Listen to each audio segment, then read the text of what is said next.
Ya, baik saudara, dalam video yang sangat-sangat singkat ini, saya ingin memberikan sedikit tanggapan terhadap seorang mu'alaf yang bernama Dondi Tan, yang saya anggap sangat-sangat licik. Ya, mengapa saya anggap sangat licik?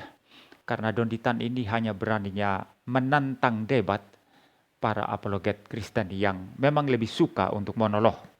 Seperti Louis Prasetyo, Gracia Pelo, ya saya tahu saya Gracia Pelo dulu itu sering berdebat ya, tetapi bukan pakai Zoom atau pakai media secara online ya, tetapi on-site begitu ya. Itu Gracia Pelo pernah menjadi partner debat saya ketika menghadapi Ustadz Menahem Ali dengan Ustadz Subandi Sukoco dari pihak Islam. Itu terjadi di Malang pada tahun 2014. Tetapi memang sejak aktif di media sosial, terutama di YouTube ya, saya melihat Gracia Pelo memang hampir-hampir tidak ada debatnya dengan pihak Islam ya, seperti itu. Jadi yang ditantang oleh si licik Dondi Tan ini adalah para apologet Kristen yang memang lebih suka untuk monolog seperti itu. Ya, tetapi dia tidak menantang apologet-apologet Kristen yang siap berdebat dengan mereka. Saya misalnya, saya akan siap membungkam mulut besarnya itu. Ya, saya akan siap membungkam mulut besarnya. Seperti itu.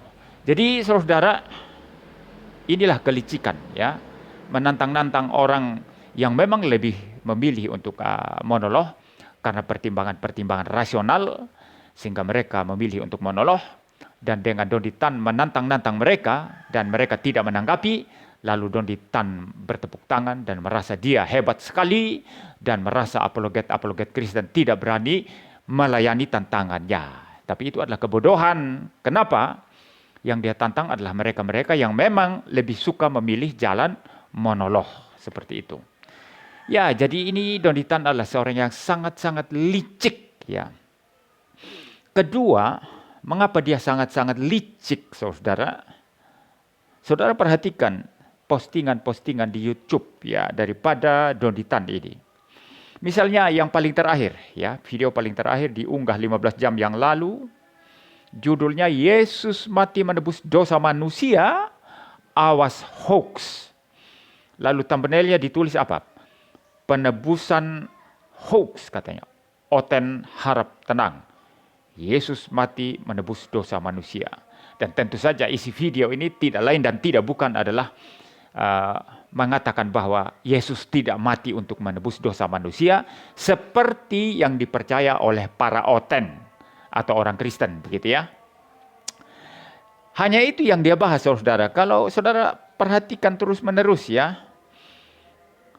Maksud saya kalau Anda ikuti terus-menerus postingan-postingannya di YouTube, saudara tahu bahwa bahan jualannya ini adalah mencaci maki Kristen ya, melecehkan iman Kristen ya, menyerang iman Kristen. Tidak ada yang lain saudara. Dan dengan demikian apa? Dia tidak mempunyai jualan pengajaran dari agamanya sendiri, yaitu Islam. Karena dia sudah mu'alaf ya. Cobalah kamu Dondi Tan, sajikan saja keunggulan moralitas nabimu, keunggulan Quranmu, keunggulan pengajaran Islam itu apa? Itu yang orang mau dengar dari kamu. Ya, ajarlah itu orang-orang Islam. Ya, bukannya engkau terus bicara iman Kristen, apa hubungannya? Engkau tidak punya hak.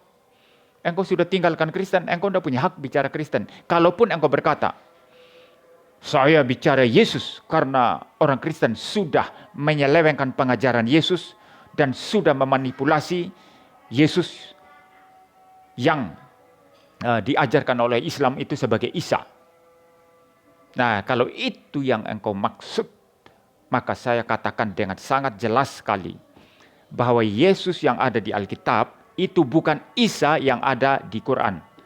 Itu bukan Nabi Isa yang dipercaya Islam. Sangat-sangat berbeda.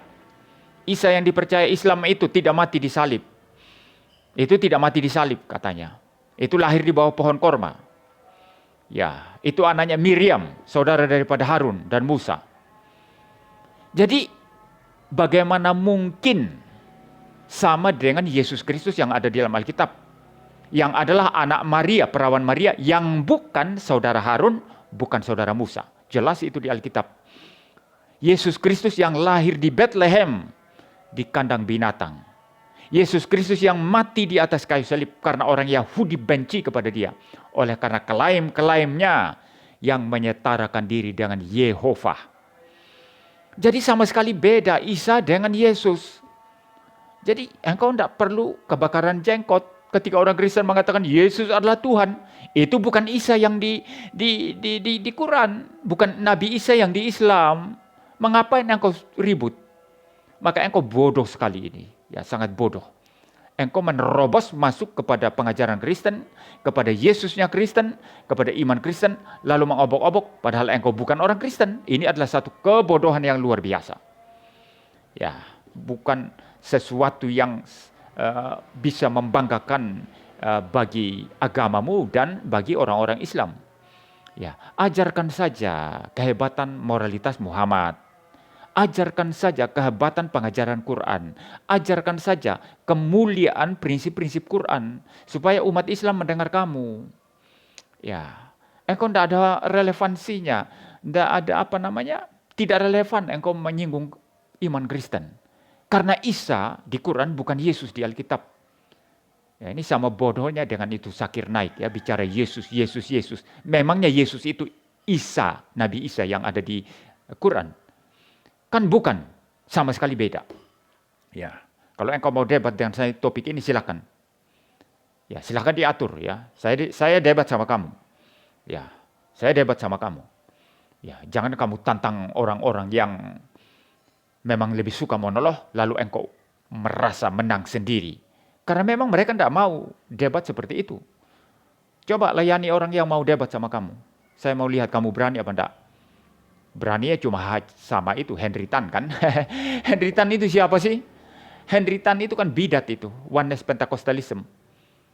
Itu bukan mewakili kekristenan itu Henry Tan itu. Sama sekali tidak mewakili kekristenan. Ya, seperti itu ya. Jadi ada dua alasan mengapa Dondi Tan ini licik ya. Pertama, beraninya cuma menantang orang-orang yang memang lebih suka memilih jalan monolog. Ya, itu pertama. Kedua, licik karena apa? Dia membahas-bahas sesuatu yang tidak ada hubungannya dengan Islam.